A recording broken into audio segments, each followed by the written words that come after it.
In one of the IDF's most daring operations in decades, Israeli troops have stormed and seized a 900-year-old fortress that dominates the skies, valleys, and battlefields of southern Lebanon.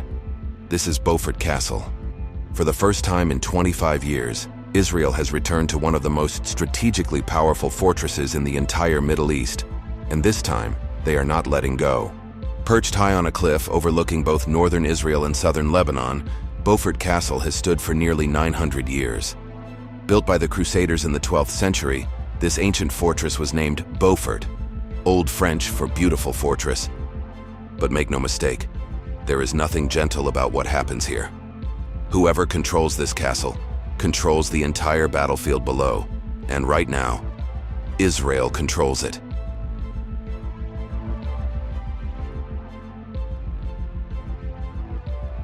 The Israel Defense Forces announced they had seized Beaufort Castle and the strategic ridge surrounding it, pushing deeper into Lebanese territory than they have gone in decades. This comes despite a nominal ceasefire that has technically been in place since April 17th. A ceasefire that at this point exists almost entirely on paper.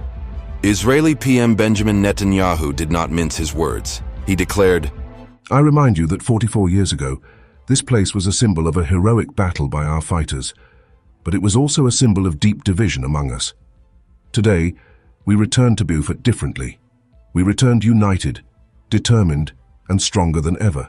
Defense Minister Israel Katz went even further, posting a photo of the Israeli flag raised high over the ancient castle walls. He made it crystal clear, Israel intends to hold this fortress permanently.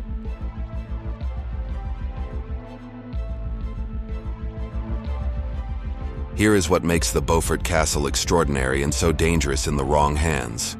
From its position on the ridge, military forces can monitor troop movements across an enormous area. They can see deep into northern Israel.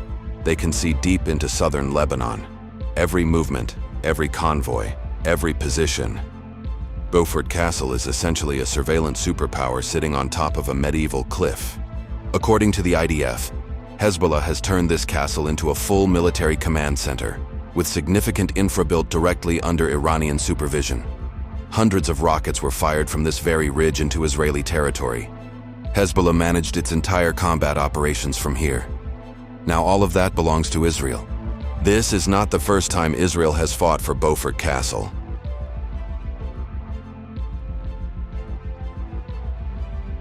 Back in 1982, during the Lebanon War, Israeli forces captured the castle from the Palestine Liberation Organization. They held it for 18 consecutive years, transforming it into a major military outpost, before finally withdrawing from Lebanon in the year 2000. For a quarter of a century, Hezbollah moved back in. They built tunnels, infra, a command network, all with Iranian money and direction. Now Israel has taken it back, and experts say this changes everything.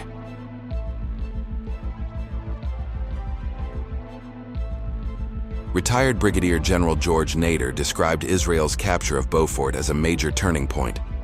The images of Israeli soldiers raising their flags over those ancient walls send one message loud and clear. Israel is not retreating. Israel is advancing.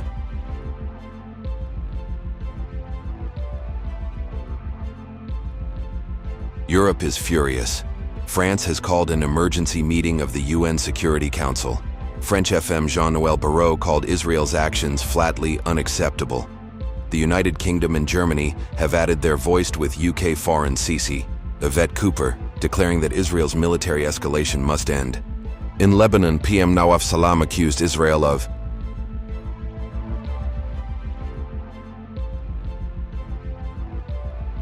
Beaufort Castle has fallen to Israel.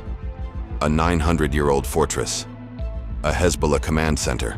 A symbol of every war ever fought in this corner of the world. Israel says it is a security zone. Critics say it looks like the beginning of an occupation, and something in the middle, a ceasefire, hangs by a thin thread. The question now is, how far is Israel willing to go?